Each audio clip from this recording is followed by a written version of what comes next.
وَإِذَا قُرِئَ الْقُرْآنُ سے استدلال کیا جا سکتا ہے، اس کا جواب مرحمت فرمائیں۔ وَإِذَا قُرِئَ الْقُرْآنُ فَاسْتَمِعُوا لَهُ وَأَنصِتُوا، جب قرآن پڑھا جائے تو استماع کے معنی غور سے سنو، چپ رہو، غور سے سنو۔ اچھا ٹھیک ہے، اب اس کو آپ کہیں گے کہ اس سے تو سورہ فاتحہ کا پڑھنا امام کے پیچھے غلط ہو جاتا ہے، کیونکہ حکم ہے کہ قرآن پڑھا جائے تو چپ رہو۔ قرآن پیارے رسول پہ نازل ہوا تھا یا کسی اور پر؟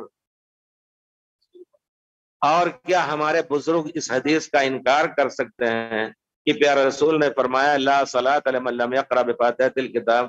جو کہتے ہیں کہ نماز میں اس آیت کی بنا پر چپنا ہے، پیارے رسول نے یہ بات غلط کہی ہے، صحیح کہی ہے۔ قرآن کی تفسیر پیارے رسول کے ہاتھ میں ہے، جہاں جس چیز کو کسی وقت کے ساتھ خاص کیا وہ کرنا جائز ہے، اگرچہ یہاں چپ رہنے۔ دوسرے وقت میں یہ آیت کا سبب نزول ہمارے بزرگ خود حنفی فقہ میں ہے کہ سبب نزول سب سے پہلے اس میں داخل ہوتا ہے۔ سبب نزول کیا ہے؟ وہ کہتے تھے کہ جب پیارے رسول صلوات پڑھیں لا تسمعوا لهذا القرآن والغوا فيه لعلكم تغلبون، اس قرآن کو نہ سنو، جب وہ پڑھیں تو شور کرو زوردار، لغو شراب شور شرابہ کرو، لعلکم تغلبون، تاکہ تمہاری آواز ان کی آواز کو دبا دے اور بچے تمہارے نہ سن پائے۔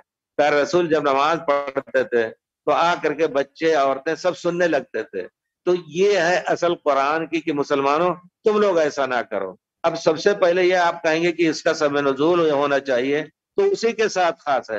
اگر آپ اس کو عام کرتے ہیں تو پیارے رسول نے عام آیت سے اس مسئلے کو خاص کیا، ہمارا یہی یقین ہے اور یہی محدثین کا طریقہ رہا ہے، صحابہ کرام کا طریقہ رہا ہے۔ آپ کچھ اور لا کر کے کہیں گے کہ فلاں صحابی نے ایسا کہا، فلاں نے کہا ہے، پیارے رسول کے قول کے سامنے سر سب کا جھک جائے گا، صحابہ کا احترام الگ، لیکن کسی کا اپنا قول پیارے رسول کے قول کے اوپر بھاری نہیں ہوگا۔ یہ چیز آپ قاعدہ اصول سمجھیے۔ بارک اللہ فیکم۔